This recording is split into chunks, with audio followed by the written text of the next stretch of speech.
Welcome to Narcotics Underworld. Today we're going to delve into the thrilling saga of law enforcement agencies uniting to topple the infamous puppet master of crime, Ridouan Taghi. He's the puppeteer controlling Europe's most prolific drug empire and the menacing Angels of Death hit squad. Across multiple countries, Taghi's network stretched like a sinister web, challenging the authorities' resolve to catch him. But the Dutch police would not be deterred. Through relentless determination and international cooperation, they embarked on a pulse-pounding mission to apprehend this enigmatic and dangerous figure.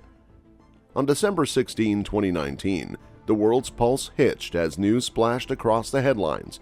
Taghi had been cornered in Dubai, having fled Morocco in a hasty whisper of terror. But how did they get to him? The Dutch police's efforts were nothing short of extraordinary. Secret surveillance of lawyers, a daring tactic, led them to the whereabouts of Europe's most wanted man. Interpol's Red Corner notice loomed over Taghi, and a hefty reward of 100,000 euros was offered for any information leading to his location.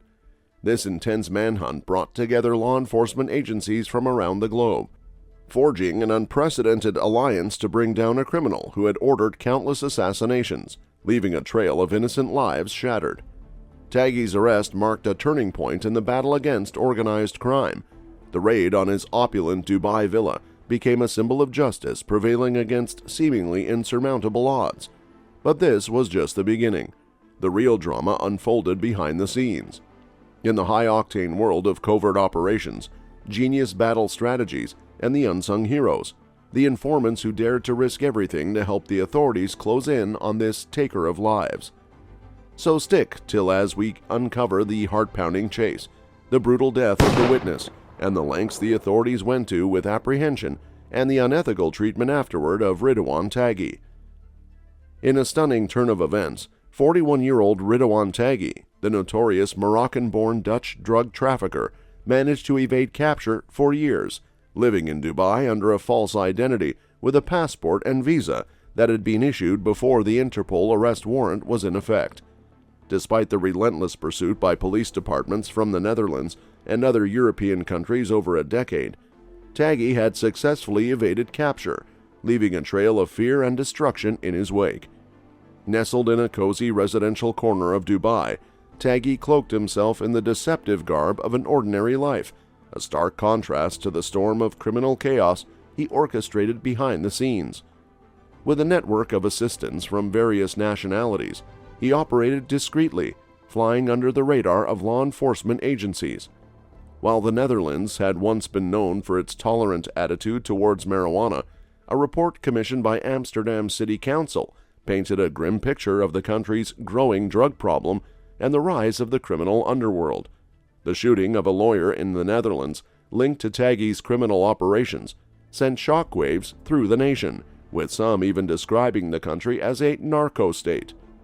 But as they say, every villain has his day, and the turning point in Taghi's cat-and-mouse game came knocking when the Dubai police, famed for their extraordinary prowess, stepped onto the field.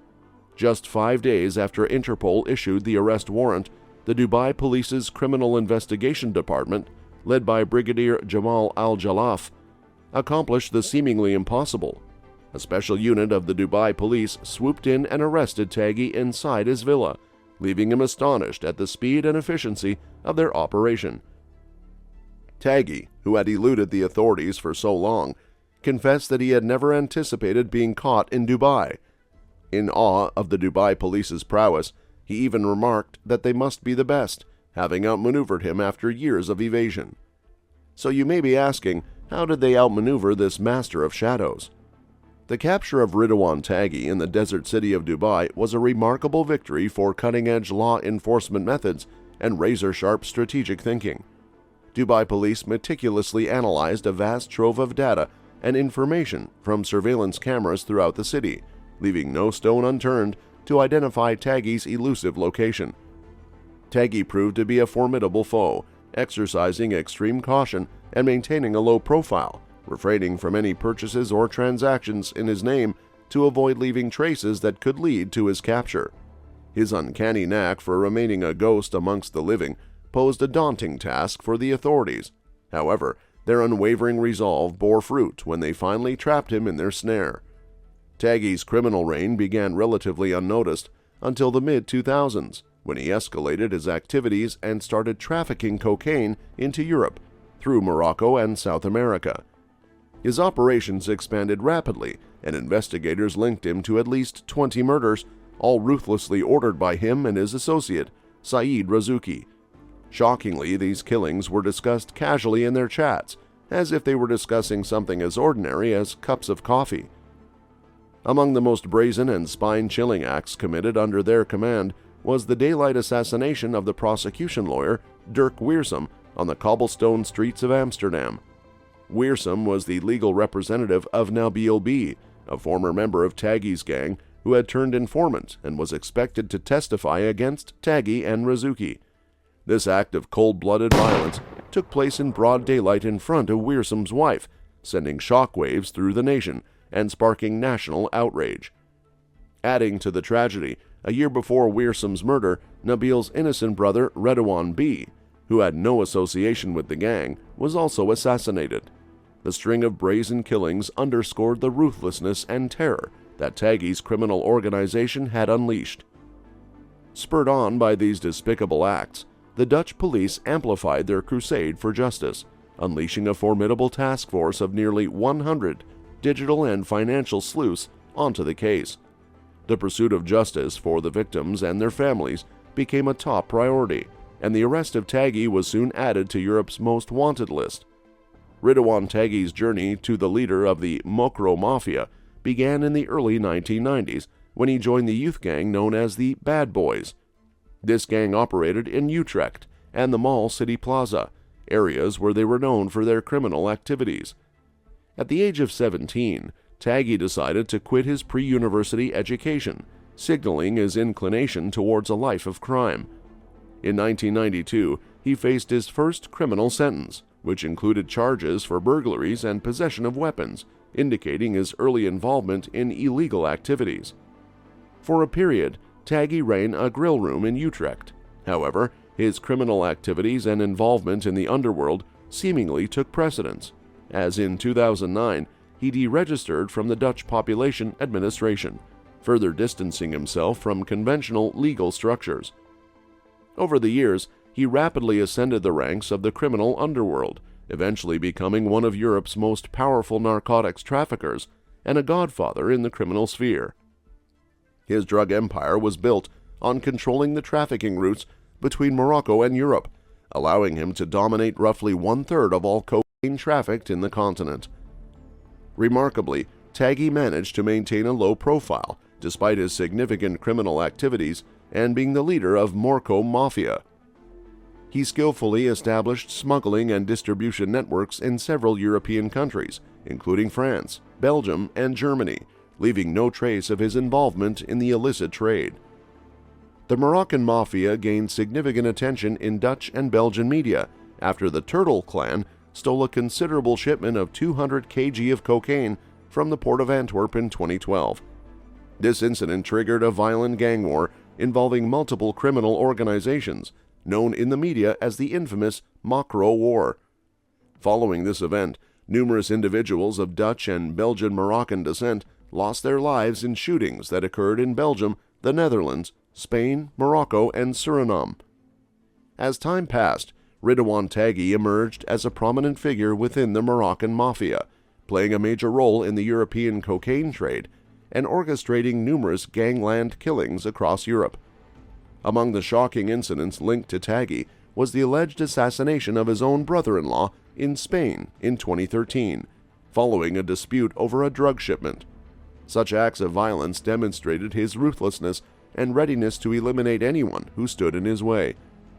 In 2017, another horrifying incident unfolded when Taghi's death squad mistakenly killed the wrong man on 2 separate occasions. One of the victims turned out to be the son of a judge, sending shockwaves through the community and further highlighting the brazen and reckless nature of his criminal organization. The gravity of Taghi's crimes led the Public Prosecution Service to place him and his right-hand man, Saeed Razouki, on an international investigation list in 2018.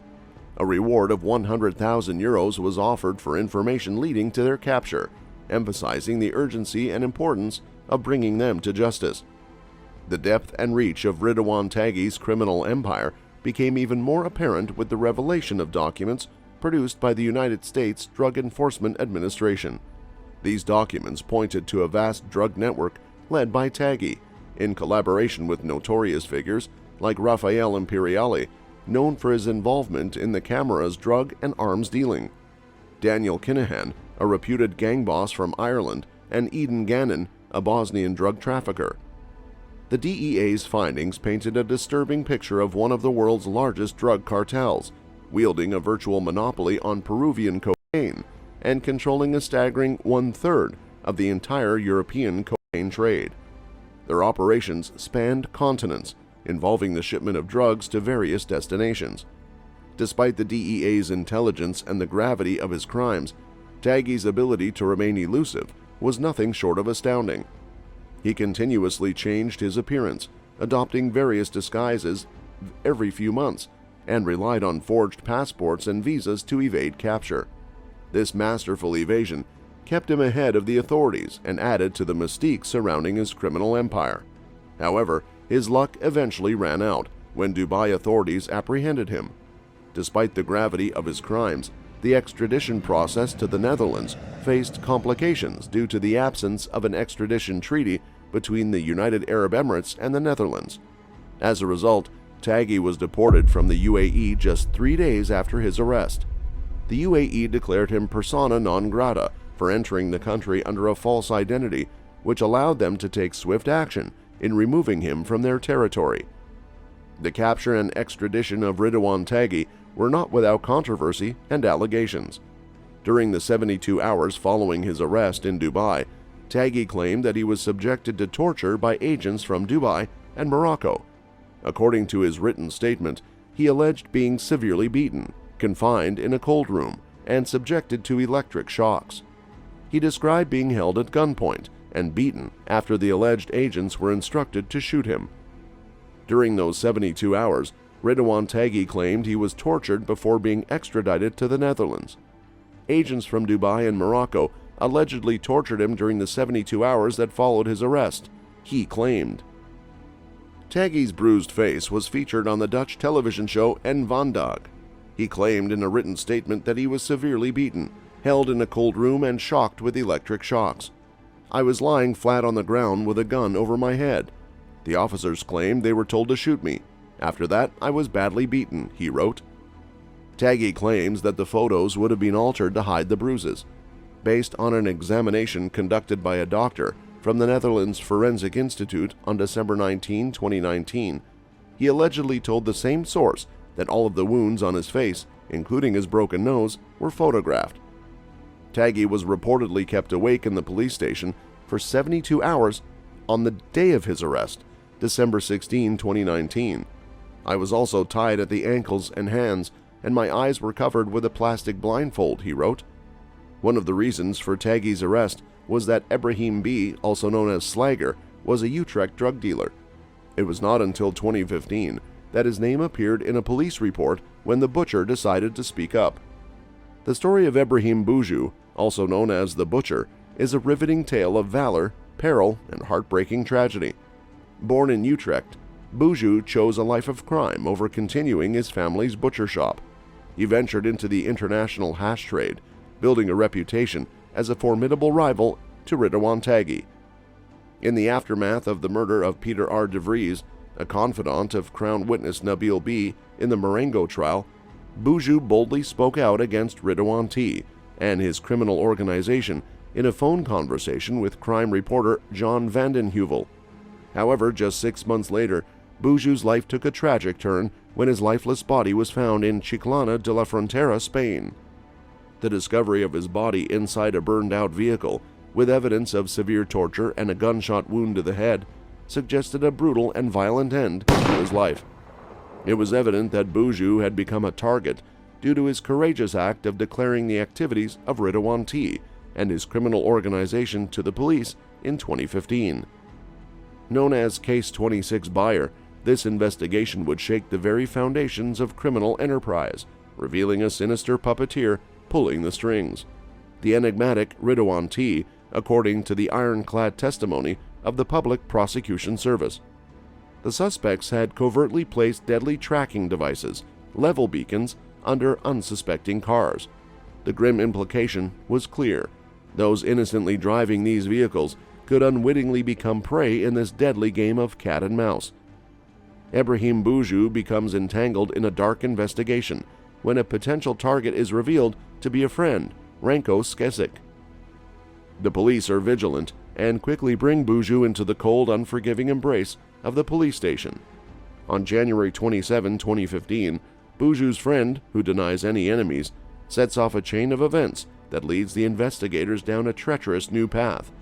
An informant reveals an enigmatic beacon linked to Buju, and as the chilling pieces of this deadly puzzle fall into place, Ebrahim Buju bravely enters the heart of the storm, arriving at the National Unit Police Station in Driebergen. He comes to report a threat to his life. "I feel threatened by everything that has happened in recent weeks. I think that the fact that Buju's friend's name was warned last week has to do with the fact that they must have me. I've been thinking about that and whether they use friend to track me down or to catch friend and show me that it's my turn," Buju tells detectives.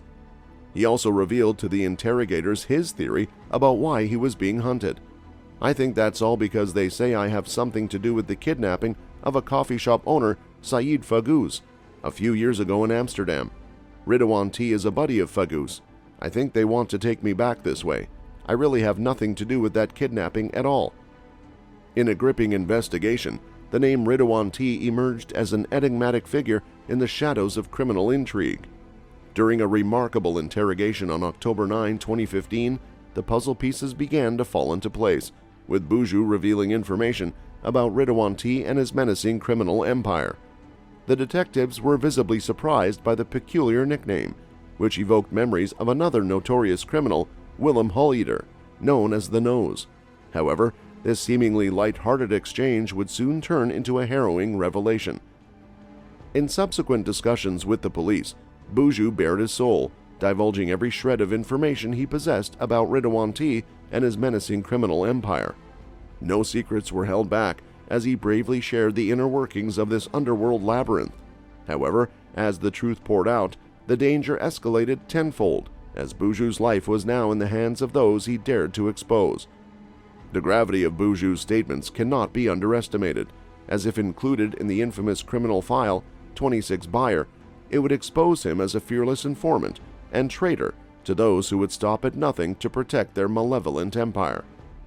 Buju's knowledge placed him at increased risk in the criminal world, and his cooperation with the police became widely known among those involved in criminal activities, further heightening the danger he faced as his friend Skesic was killed on 22 June 2016, a few days before he was scheduled to be heard as a witness in a criminal case against Taghi's organization.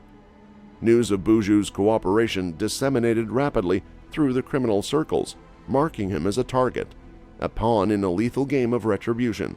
His life hung in the balance, teetering on the precipice of destruction. To safeguard himself and his loved ones, Buju sought refuge in a foreign land, where he lived on the edge, his existence a tenuous thread between life and death. He took drastic measures to protect his identity, yet the relentless pursuit of ruthless foes never ceased. In an unfortunate twist of fate, the darkness claimed Buju and the world lost a courageous soul to an assassin's bullet. The circumstances surrounding his untimely demise remain enigmatic, leaving Spanish authorities in a race against time to decipher the motives and unmask the culprits responsible for this heart-rending tragedy. Buju's legacy serves as a harrowing testament to the perils faced by those who dare to defy the malevolence of powerful criminal syndicates. His selfless courage and willingness to expose the sinister truth cost him everything, underscoring the vast, unyielding reach of organized crime. In the wake of his loss, communities and law enforcement alike grapple with the profound impact of such heinous acts, reminding us all that the fight for justice demands the highest of sacrifices. In conclusion, the arrest of Ridouan Taghi in Dubai marked a monumental triumph for international law enforcement agencies in their relentless pursuit of justice. This notorious criminal mastermind had long evaded capture, orchestrating a vast drug empire and ordering heinous assassinations through his sinister Angels of Death hit squad. Now Taghi is being held at Nieuw Vossenwald in Voet. The Marengo trial commenced in July 2019, focusing on 17 individuals, with Taghi being the primary suspect. The trial takes place in the highly secure courtroom known as De Bunker. During the proceedings, the Dutch prosecution requested a life sentence for Taghi. He had communicated with the outside world, despite strict measures through bribed prison guards. Investigations revealed his lawyer, Ines Wesky, and family were involved. Wesky was arrested on April 21, 2023, under suspicion of being involved in a criminal organization and breaching confidentiality. She has been released, but she is not the lawyer for the Taghi anymore. At first, Taghi was going to represent himself, but now 3 seasoned attorneys, Michael Ruperti, Arthur Vanderbezen, and Sjoerd van Bergie Hanout, are representing Ridouan Taghi in his defense. Thank you for joining us on this thrilling journey through the treacherous world of Ridouan Taghi's criminal empire. Remember to like, share, and subscribe to our channel, Narcotics Underworld, if you want to know more about the Macro Mafia. Watch the next video.